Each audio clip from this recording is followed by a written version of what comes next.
Nah, man, this is getting kind of ridiculous. So, we had ourselves a segment on the Bob McCown podcast. You remember Bob McCown, right? Legendary sportscaster here in Canada.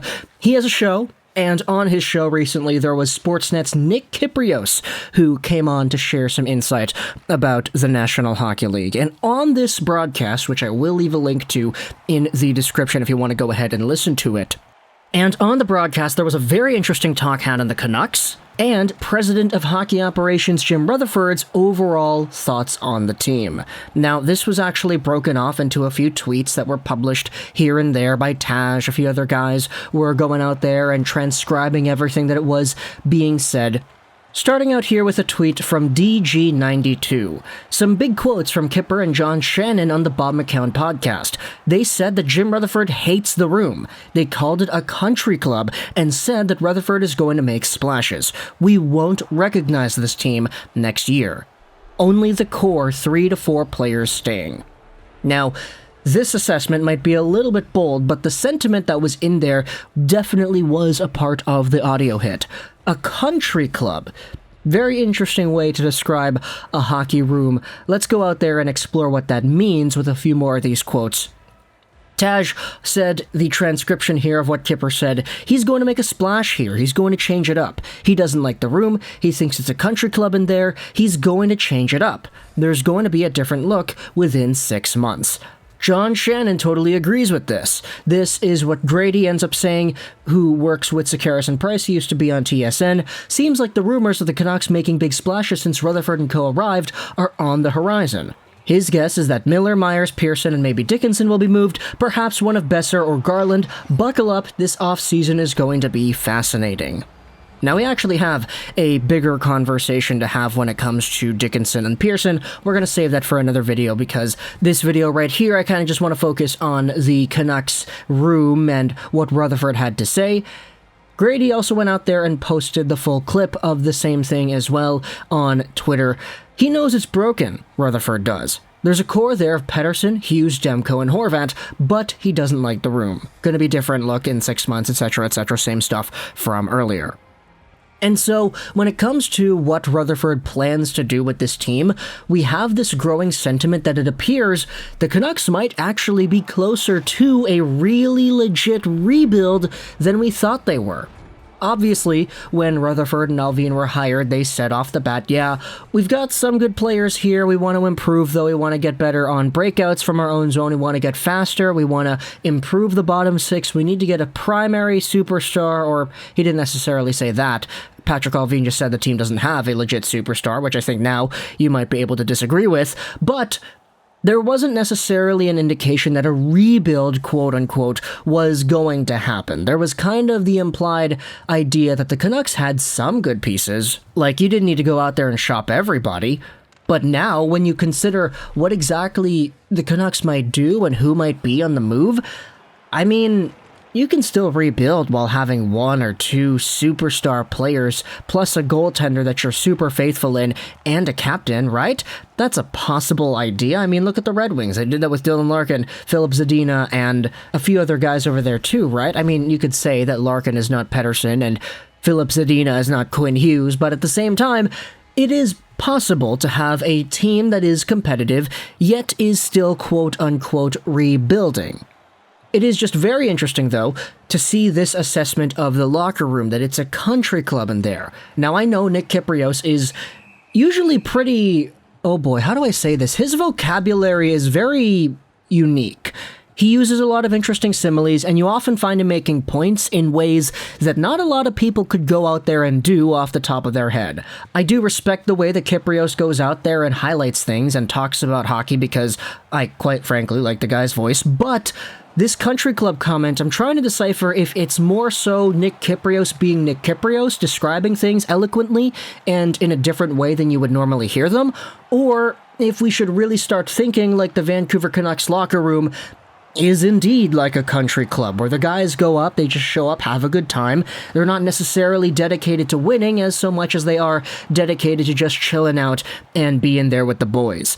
Country club is not a great way to describe a hockey team at all, and if that is accurate in the way that Kypreos is assessing the Canucks in their locker room, that's really bad. I mean, he said it's broken, and that Rutherford apparently knows that the room is broken. So if the Vancouver Canucks are going to go out there and really shake up that locker room, maybe that's part of the reason why this team doesn't show up in first periods far too often.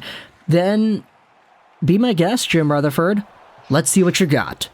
There also was the idea brought up by John Shannon on the same broadcast about how the Canucks core four is those names. It's Horvat, it's Demko, it's Hughes, it's Pettersson. Very interesting to note that the Canucks core four does not include Brock Besser. It doesn't include JT Miller either. And so, overall, I think we might be in for a very, very impactful offseason, a very active offseason. The free reign for Allvin and Rutherford to say, okay, screw it. Cap doesn't matter anymore. We've got some teams that are going to go out there and start calling us about our players. Let's go ham on this trade market. And if the ultimate outcome includes Tyler Myers not being on this team anymore, Tucker Poolman not being on this team anymore, okay, no, he was injured. Doesn't really count in the same way. Maybe OEL gets tossed around there. Who knows? I would be more than happy taking a step back for 2022, 2023 and just try to get everything stabilized once again. Because it's no surprise that Jim Benning from last year's offseason really did screw up the team with a lot of those free agent signings and trades that he made. Sorry, but the OEL trade, despite the fact that OEL is a good player that does improve the team, the contract is so terrible that it negates all the good that OEL does. He is not a good enough player to justify that type of contract, and that contract is limiting. It holds the Canucks back. So when it comes to those trades and the way Benning just went all in on this season, we know that they performed well under Bruce. They had that coaching surge and everybody was playing like Superman. It was good, but that's not sustainable. The team has so many cap issues that they're going to have to sort out with. They're not going to be able to re-sign JT Miller. Brock Besser is up in the air. You still have these massive behemoth contracts that are not worth it in Myers and OEL. And now it's Allvin and Rutherford's job to clean this up. So next season, I would be okay with a step back year if you end up in the bottom part of the league because your roster is significantly worse. There's no more JT Miller. There's no more OEL. There are some other players that are back in here that are not as good. I would be okay with that. Personally, the 2023 draft is a very good one, especially in comparison to this year's draft. So I would be happy to see the Vancouver Canucks get any of those guys. But of course, there still are some other moves to be made when it comes to improving the team right away. If there's a John Marino thrown around in there, if there are some other right-handed defensemen that the Canucks could go out there and target on the trade market, I would be interested in seeing where the Canucks decide to go in that direction. But at the end of the day, you can't be having a team that's run like a country club. You can't be having that vibe in the locker room. You need a team that shows up, they want to win, you know they want to win from how they start out their games, and you see that kind of attitude throughout 82 games in a year. You know, I remember when the Sedins were here, we sort of saw that, right? Even when the team was bad in 2014 and 2016 and 2017, we still saw a team that wanted to be good. They just couldn't. They had Lyndon Vey and Ronald Kennens and Chaput and Magna and Burmistrov and Michael Del Zotto and all these other bums that didn't really do too much out there. So it was kind of tough for the team to remain competitive. But when the Sedins were at the helm, you didn't hear anything, not a peep about the locker room being an issue. Sure, maybe Tortorella exception right there, but this country club thing, way different, and not in a good way. So, talk in the comments all your thoughts about the Vancouver Canucks and Jim Rutherford not liking this room in the slightest. Who do you think is going to be on the move? We've got some more videos to make about guys that could be traded. We could talk about Dickinson. We could talk about Pearson. We also have a conversation or two to have about the Arizona Coyotes as well as Thatcher Demko, because that popped up over the weekend as well, much to my contradictive feelings that Demko is fine. But talk to me in the comments either way. Who do you think stays? Who do you think goes? What do you think as well is the problem here? If a team is acting like a country club, why is that? What happened? Is there one player to blame? Is it a group of players to blame? Is it years of the team not doing well that's to blame? I'm not really too sure. Let me know your thoughts in the comment section below. I hope you enjoyed this British Ashroll Slay 9. And bye.